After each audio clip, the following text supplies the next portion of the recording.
Hey traders, welcome to this video. We're opening up on Monday morning. Just spoke to the Academy members, going to be live on Zoom soon with my co-founder and co-mentor, also a pro multi-asset day trader. Go underneath if you want to start for free. So this video I'm going to do, I just took a light long across the board on some of my prop accounts as well. On pound CAD, you've got this slow growing momentum just off the back of the big slapdown that came after our risk-off environment. You had a lot of investment in pounds and dumping of everything else apart from the dollar and the euro. And that's what carried this down so far. But obviously now you're having a clear rebound and there's a little bit of weight here. This isn't really great. It's not amazing.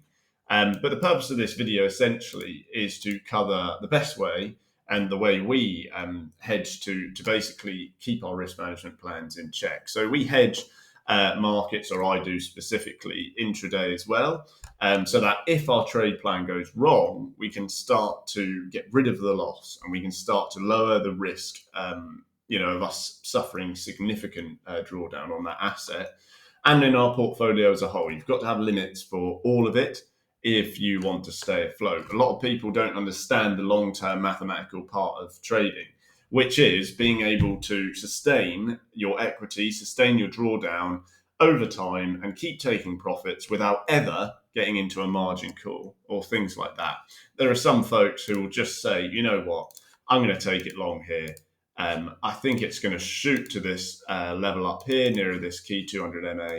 And I know it's going to happen, and I'm going to be rich. I'm going to leverage as much as I can. I'm going to get the biggest position size possible. I don't care, and it's going to get up here. Okay, but they don't consider the fact that it's not certain to get up there. It's not a given by any means, and that there's a good probability you'll come back to this, and then you'll go under here, which is what I'm fully aware could happen. I've taken it long, but if this does happen, it's not a problem for me because of what I'm going to show you. So, like I said, I've taken it long. Nice target up here. There's a lot of key resistance. It supports the sentiment case. The market's having a bit of a breather. There's not really much news out the US until the middle of the week. There's a good lot of pound news coming out as well. So there's a good chance news will come out, push us up here. There's a good chance news won't push us up there and will come down. Now, once you break this low, okay, you're going to have another consecutive low, okay, like you are having here. So it's going to continue the downtrend, essentially.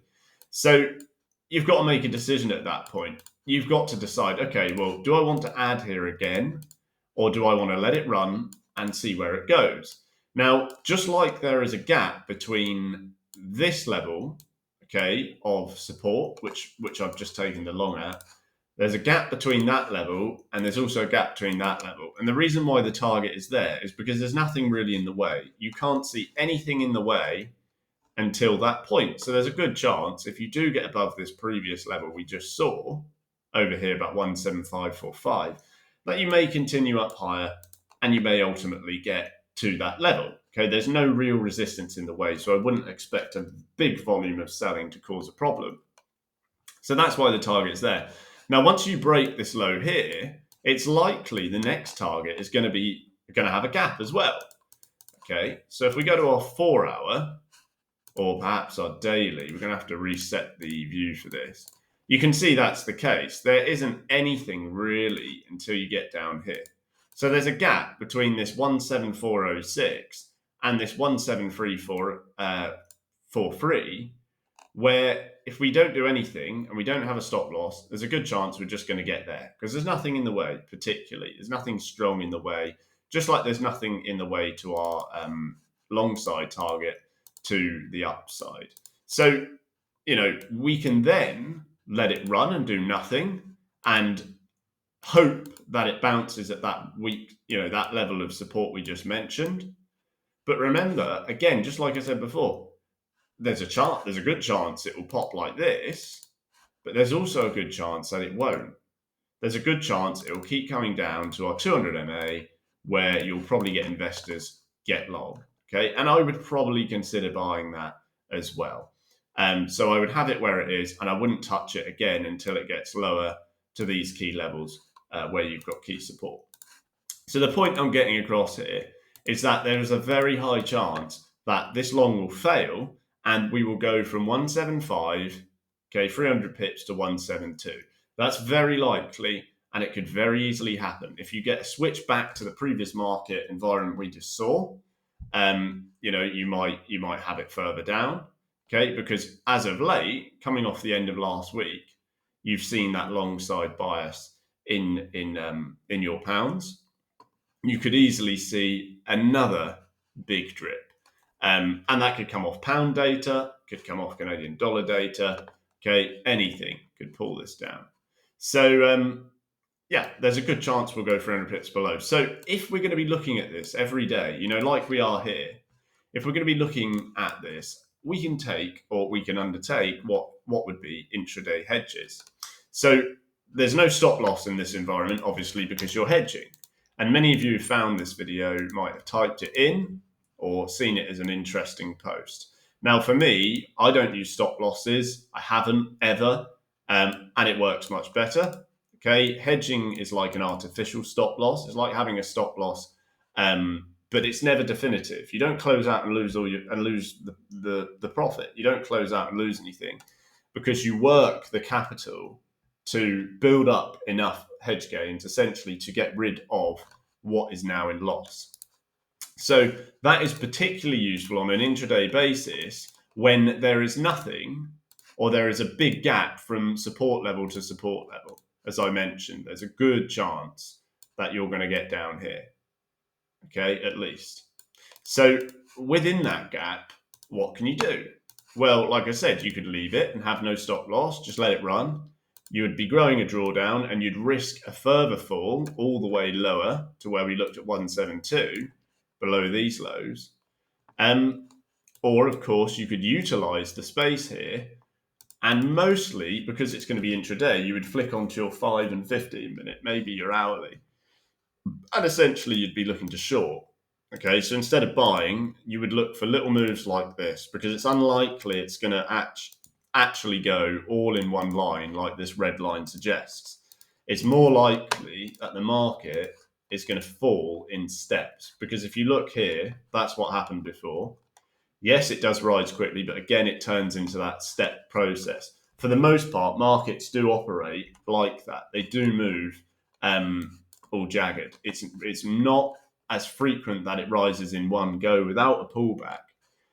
So you would expect the chances are this will occur. It's not absolutely given by any means, okay? And we're prepared for that because our sizes are small enough so that if it does fall rapidly, we're not going to be hurt, okay? And we will eventually get the chance to hedge out of the problem because ultimately you'd probably see a kickback like that. And then, of course, you could hedge in there. So if you wanted to, if you wanted to basically hedge out the trade you got long, and this is what we teach a lot of our VIP students because it's advanced stuff, you would essentially look to short and then short again like that. And let's say it broke the low at that point, there'd be a good chance it would hit a key support level historically. You could short again. And by that time, you've taken 3 shorts. You could probably close most of or all of the loss you would have incurred on that long. So if the price then popped like this, okay, your drawdown is effectively from here to there. Okay, it depends on your size, obviously, but you can see how far that is. All right, not far. Okay, 80 pips or so, as it says. So you would have to recover that on these shorts, which you easily could. And therefore, you would be net zero. So instead of having a stop loss and losing the money, you would just have to work or spend your time. It wouldn't take very long, but at least you wouldn't lose any money. Okay, so the trade-off is having to trade on lower time frames and be at the PC essentially, versus just stomaching the loss and taking it on the spot. For me personally, I would prefer to hedge out of the trade, and that's what we do because that way we don't have to use stop losses. Now, if you took it short here and then it keeps going up, you'd do the same thing again. You would just get long there and you would hedge out of that trade.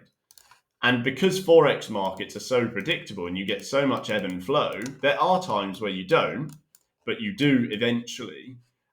We can trade with small enough sizes to last any move. So that, for example, and I taught this live to our members, on this move from June to July, when you go all the way up, you stop shorting, you start hedging to the long side, and you drop your sizes entirely so that this doesn't blow you out. And that really is the key to hedging intraday.